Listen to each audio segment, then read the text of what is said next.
Hi, welcome to Goat Hills Farm. Today I'm going to talk to you a little bit about some of my favorite homesteading and food preservation books. I'm joining a collaboration with Jess from Roots and Refuge. She had suggested that we all share our favorite resources that are trusted and we know are valuable to the community. And she is going to put together a playlist of all different creators sharing with you their favorite resources. So I hope you'll check out that entire playlist.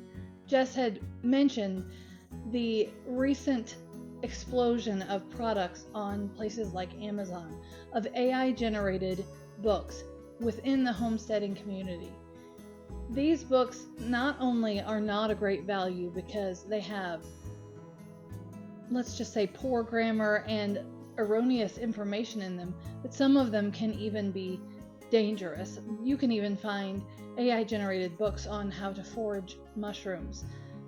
I'm sure you can understand why that is not a good idea. So we wanted to get together and share a bunch of books that we know are trusted resources. So hopefully in this playlist of collaborated videos, you will find books that are going to be helpful to you in your homesteading or food preservation journey. I know not everyone has a homestead with a garden and animals, but maybe you have a garden and you like to preserve what you're growing. I've got resources here for all of those different things. So I hope you'll find my list encouraging, find something of value. I will provide links to all of the books that I talk about in the description below. I hope you enjoy. All right, these first books will be general homesteading books that cover the gamut. The first being Polyface Micro by Joel Salatin. Joel is the one that everyone looks to in this community for how to efficiently raise your animals in such a way that is beneficial to your land. But his farm is so big now that many people feel like they can't scale it back down to the homestead level. So he wrote Polyface Micro to do exactly that, help homesteaders figure out how to do on the smaller scale what he does on the larger scale. This is the first homesteading book I ever had, The Small Scale Poultry Block by Harvey Ussery, because I got into homesteading through chickens. And this is really the kind of gold standard on raising backyard birds. He does everything from tell you about gathering eggs, how to build infrastructure, how to incubate and hatch eggs, even all the way to processing birds for meat. It's all covered in here. And winter housing, summer housing, what's different, what needs to be different, feed, all that stuff is in this book. It is comprehensive, and it is the first and last book you'll ever need on how to raise chickens.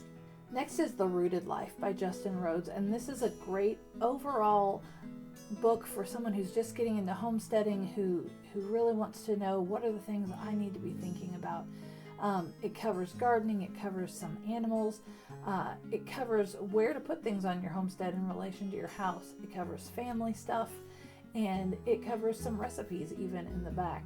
It's just a great overall book dealing with why we do this. Next is Jess's book, The First Time Homesteader. Same general idea.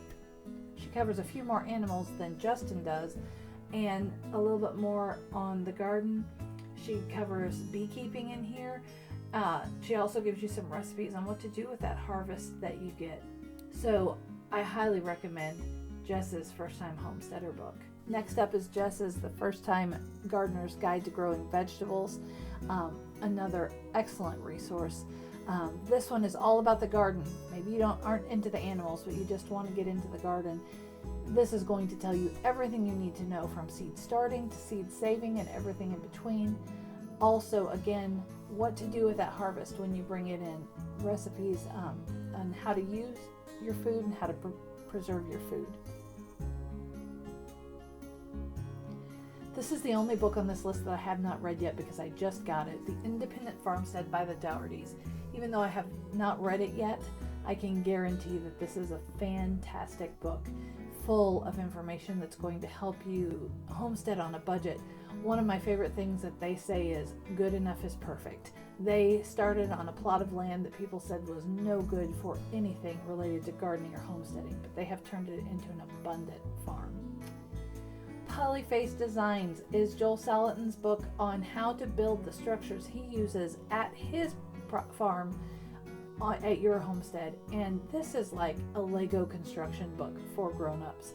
It has step-by-step picture detailed guides on how to make these different items, including what you will need from hardware to lumber. It's excellent. Now for preserving the food that you're growing, this first book is called The Homesteader's Herbal Companion, and this is an excellent resource for knowing what to do with those herbs you grow, or how to use essential oils in making recipes, in making salves, deodorants. You could see there that I have written in this book because I use it a lot. It's just a great resource.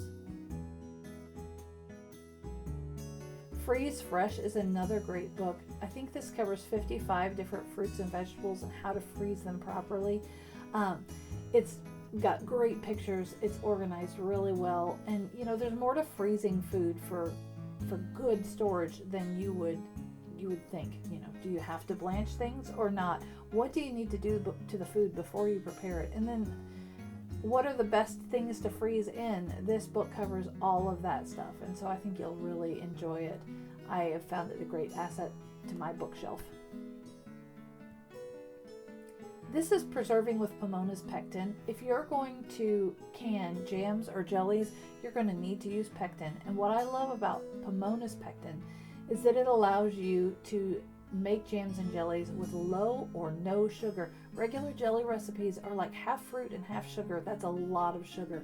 But Pomona's allows you to use much less or none at all if you prefer. So I really recommend Pomona's Pectin. And then this is their cookbook that gives you some recipes using their pectin.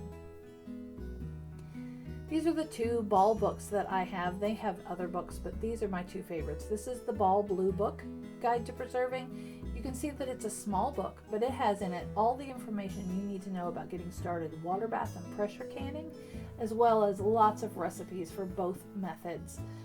It's a great resource, and if you're just getting started, this is the one I suggest. If you're into canning and you want more recipes, then the Ball Complete Guide of Home Preserving is for you. You can see all the recipes I have tabbed on the top that I want to try if I haven't already, and this one is just a lot more comprehensive. It still has all of the great information about how to water bath and pressure can, all that stuff that you need to know if you're just getting started. It just has more recipes. So you can pick between the two or have both. This is the Dehydrator Cookbook, and you know, I've really gotten into freeze drying lately, but I do have a dehydrator and I like to use it. It still has its place in my kitchen, and this is a great book full of recipes, hundreds of recipes on tips and techniques and how to dehydrate different foods. Nourishing Traditions is just an excellent resource. It's so much more than a cookbook, although it is a cookbook, but it starts out with the science behind traditional eating. And as you could see on the front of the book, it said that it's politically incorrect. It's going to encourage you to eat good fats and good whole grains, but my goodness, it is just a resource like none other. And while Nourishing Traditions includes information about broth, they do have an entirely separate book called Nourishing Broth that really dives into why broth is so excellent for us. And then I want to mention, I don't have it, but there is also the Nourishing Traditions book of baby and child care.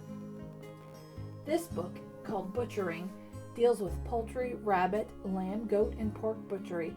And once you know those things, the only difference between butchering a goat and butchering a cow is really size. And so this really is equipping you for all kinds of butchering things that you might encounter. You can see that there are excellent pictures all the way through, and it takes you from harvesting the animal all the way down to making the cuts you want to use in your kitchen. I highly recommend this book. These final books are books by Joel Salatin, and they are just, the saying goes like this: if Joel Salatin's books don't light your fire, your wood must be wet. He is just an excellent writer. This one's called Everything I Want to Do Is Illegal. This one is You Can Farm, and this one really deals more with how to make money on your homestead. The Sheer Ecstasy of Being a Lunatic Farmer is another great one. And then the final book is called Folks, This Ain't Normal. And again, Joel's just an excellent writer. He's engaging and he really helps you remember why you're doing what you're doing on your homestead. I hope you'll check out all the links in the description below, and I hope that you enjoyed this video.